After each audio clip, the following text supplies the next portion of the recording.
乐子哥，很成功。今天是礼拜五而且天气又这么冷，来煮个东西吃好不好？那还蛮刚好的啊。最近有研发一款很厉害、的酥炖鸡白汤。哎呦，好哦，那不然来试试看啊。好，那就鸡块买了。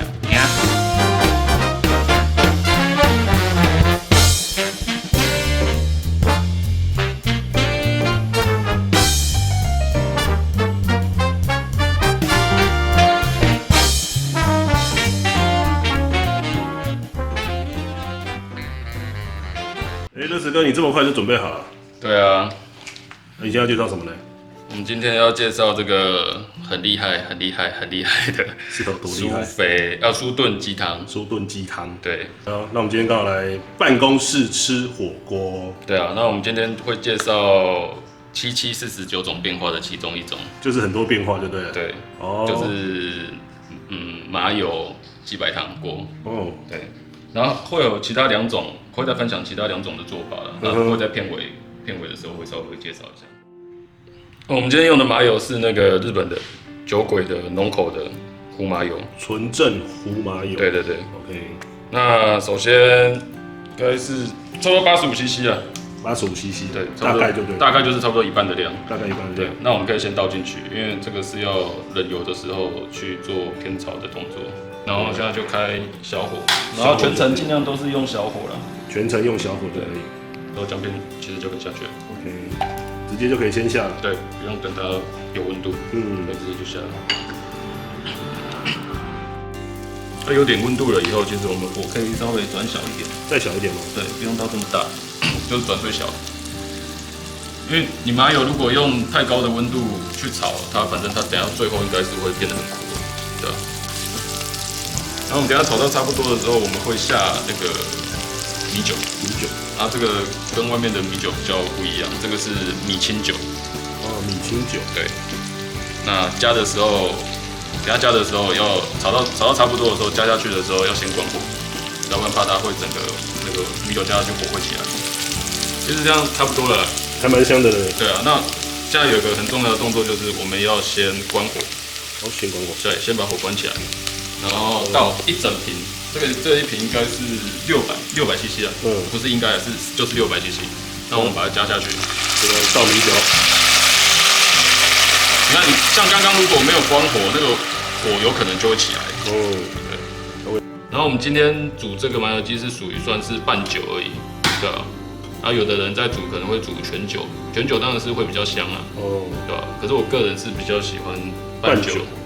那我们现在这个动作是先让它再滚一下，对啊，让酒精稍微再挥发一下。等它滚起来以后，差不多再滚个2-3分钟其实就。乐子哥，滚了啦！好，差不多啦。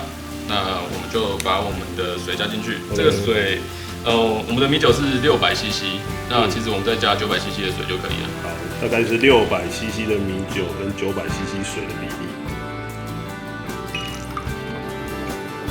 我们在等它滚的过程，刚刚乐子哥有讲到说还有其他的变化，那我来说一下。好啊，今天分享的会有3种啊，然后这个是麻油鸡嘛。然后我们再来还有一个是椰子鸡，对，那椰子鸡其实我觉得可以加这个像这个泰国的椰子水，然后我们也是这个是1公升的，那我们是加一半500克就可以了，加一半，对，然后一样就是加1包酥炖鸡汤，然后再加水1000cc，1000cc 的水，对，然后加一半500cc 的椰子水，对，然后建议这个是个大概参考值啦，可是建议这个不要加太多，因为加太多那个会变得比较甜，对，甜度整个会上来，所以可以依照个人口味稍微去做调整，可以，你就可以加500cc，其他可以拿来喝，对，因为这是100%的椰子汁。最后一个步骤就是加入我们的酥炖鸡汤，好，来吧，加上去，然后里面看一下，里面是有现在可能看不到了，里面有一只鸡腿，有一只还蛮大只的鸡腿，然后它里面有一些就是干贝，然后做一点提味这样子。它因为它有那个胶质的成分，其实还蛮重的，所以你再买回去解冻的时候，它会呈现果冻状。我们终于看到鸡腿的样貌了。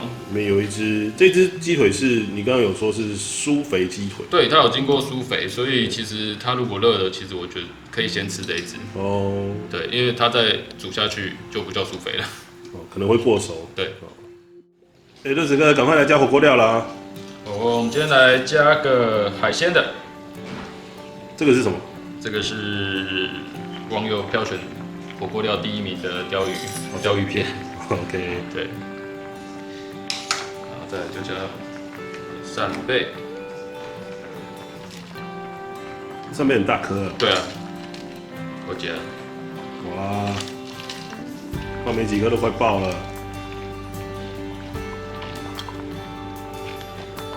插好插满。然后再来就像我们的澎湖透抽切片。透抽切片，澎湖来的。没好呀。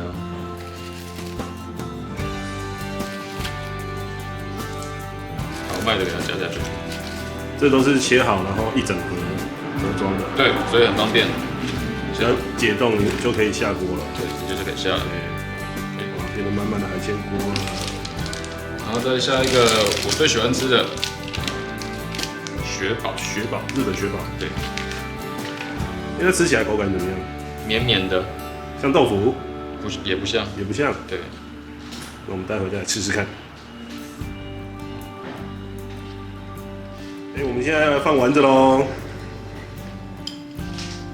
这个彩色的很漂亮，是什么呢？这个是海鲜包子。海鲜包子。对。不要放太多。再来是土鸡蛋饺。土鸡蛋饺，这个听说是基隆还蛮有名的。好吃的，蛋皮不一样。然后再放的是鸡肉的，不是鸡肉，饺子。这是大武鱼饺啊。对啊，鱼饺。这个在你在拆包装的时候，其实你就会闻到它的香味。好的。然后再来是燕饺。也是基隆有名的。是的。它比较不会像那种超市买的火锅料，吃起来可能烂烂的啦那种感觉。口感会比较不一样的，对吧？大家可以试试看。这个之前有吃过，蛮 Q 的。对啊，这个是泡菜丸子。泡菜丸，我们都各放1颗就好了。好，不然太满了。对啊，这是鸭肉丸。是墨鱼贡丸。对。再来是个人蛮喜欢吃的蛋肠。蛋肠。对。因为吃起来口感还蛮不错。对，我们也不要放太多。好。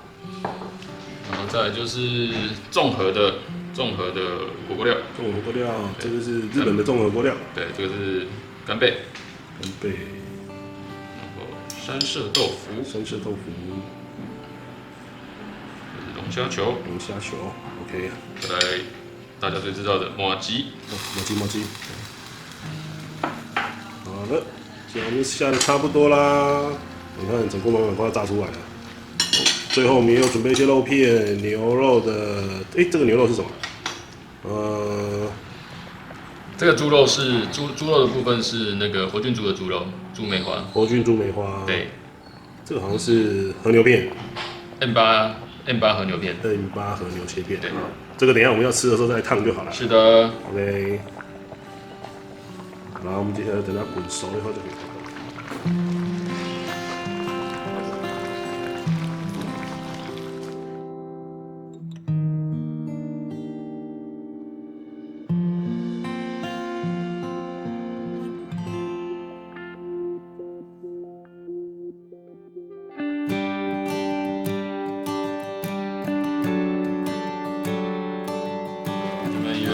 那个火锅只有这样子吗？其实我们最后还有一个大彩蛋，就是煮杂炊。对啊，日式火锅杂炊，是吗？就是把它吃到一滴都不剩。对，然后现在有剩下一些汤了，那我们就把白饭全部都丢进去，然后转大火。对，然后这个需要让它煮一下。然后如果你等一下手边刚好有几颗蛋的话，可以先准备起来，等到煮到差不多的时候，就把蛋打下去，就完成了。Yes， 就是这么简单。因为它的饭会吸收刚刚煮火锅汤头的精华，所以它就会变得更好吃。是不是用生米也可以煮？尽量不要，会煮很久是不是？对，会煮很久，也是可以啦，可是汤变得是要多一点。然后我们现在就等它滚一下咯，给它一点时间，让它吸收饱饱的、满满的汤汁。这个其实就是要注意它的汤量还有多少了，因为像这样子在煮的话，如果它的汤不够多的时候，它有可能就会超过它。那其实我们刚刚的汤没有剩很多。对，所以我觉得这样就差不多了。好的，要不要加蛋吗？对，要加蛋，直接打。